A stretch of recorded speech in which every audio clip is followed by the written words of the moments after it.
जिंदगी में अगर आगे की राह न दिखाई पड़े तो कैसे दिखाते हैं राह बाबा नीम करोड़ी।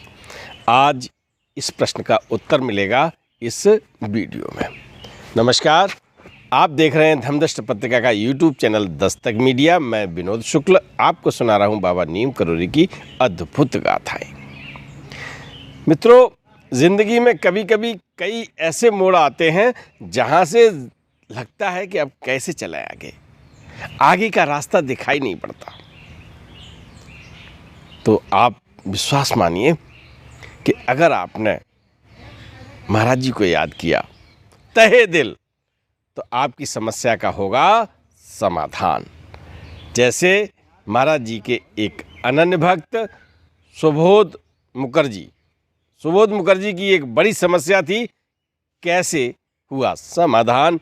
सुबोध मुखर्जी शिक्षा विभाग में निरीक्षक पद पर, एसडीआई जिसे कहते थे पहले, अब तो अलग पद बदल गया है, पद का नाम बदल गया है। तो एसडीआई थे, निरीक्षक थे स्कूल के पद पर, और अब जब इस पद पर पहुंचे हैं तो निश्चित रूप से विद्यार्थी जीवन में अच्छे रहे होंगे, कुशाग्र विद्यार्थियों में गिनती रही होगी। नौकरी मिल गई है, लेकिन नौकरी मिली या नहीं मिली, उनके अंदर एक ऐसी कमी है जिससे आगे नौकरी चलने वाली नहीं है।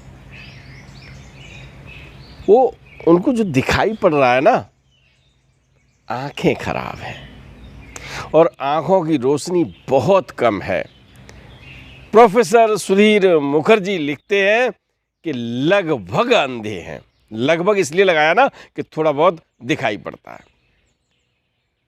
मौसीमा सुधीर मुखर्जी की कहती हैं महाराज जी से, क्या कहती हैं, अब मन नहीं करता इसको काम पे भेजें, नौकरी सरकारी है, आंखें अब इसकी है नहीं, कभी कोई हादसा हो जाए तो क्या होगा। महाराज जी ने कहा चिंता मत करो मौसी, सब ठीक हो जाएगा। सुबोध मुखर्जी प्रोफेसर डॉक्टर सुधीर मुखर्जी के छोटे भाई हैं और छोटे भाई के लिए महाराज जी ने ये कहा है, लेकिन कुछ पता नहीं ना कैसे है, लेकिन विश्वास, श्रद्धा, इन सब चीज़ों के लिए तो मुझे अब कहना ही नहीं पड़ेगा आपको कि प्रोफेसर डॉक्टर सुधीर मुखर्जी का कितना समर्पण उनके प्रति। अब हुआ क्या, सुबोध मुखर्जी चाहते हैं कि हमारी नौकरी परमानेंट हो जाए, लेकिन शारीरिक अक्षमता यानी आँखों से सही दिखाई न देना, और परमानेंट होने के लिए होना क्या है कि एक सर्टिफिकेट लगना है कि ये स्वस्थ हैं, और जब आपको दिखाई नहीं पड़ता, आप लगभग अंधे हैं, तो स्वस्थ होने का प्रमाण पत्र नहीं जारी हो सकता।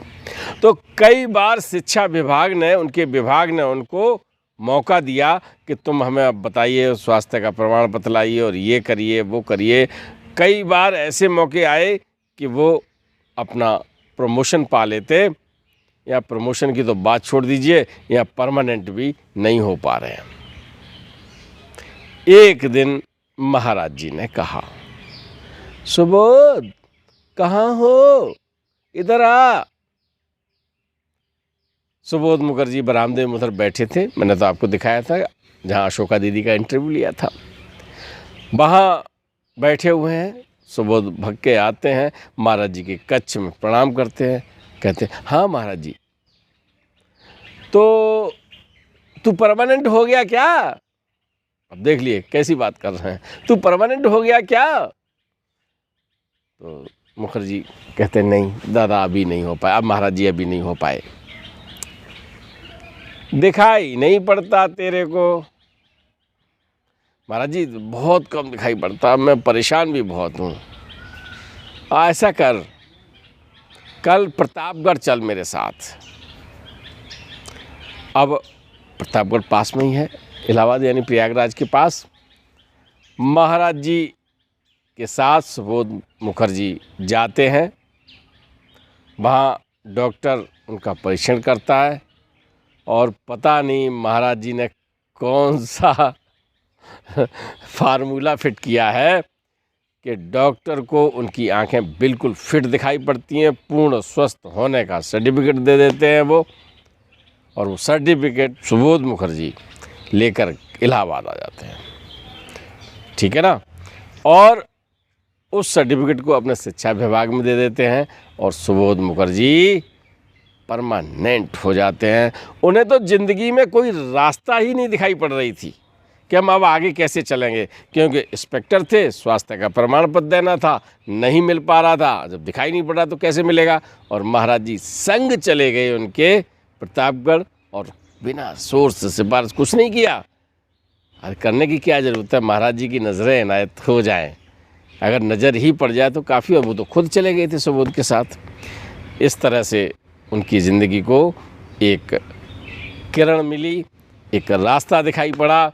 मित्रों, जब कभी ज़िंदगी में कहीं आपको कोई रास्ता, जीवन का पथ अच्छी तरह से रास्ता न दिखाई पड़े, जीवन पथ पे आगे न बढ़ पा रहे हो, तो कीजिए महाराज जी को याद। मेरा विश्वास है, और बल्कि लोग प्रतिशत में बताते हैं, मैं आपको 100% बताता हूँ कि ज़िंदगी में आपको एक अच्छी राह दिखाई पड़ेगी और आप अपने क्षेत्र में शिखर पर होंगे।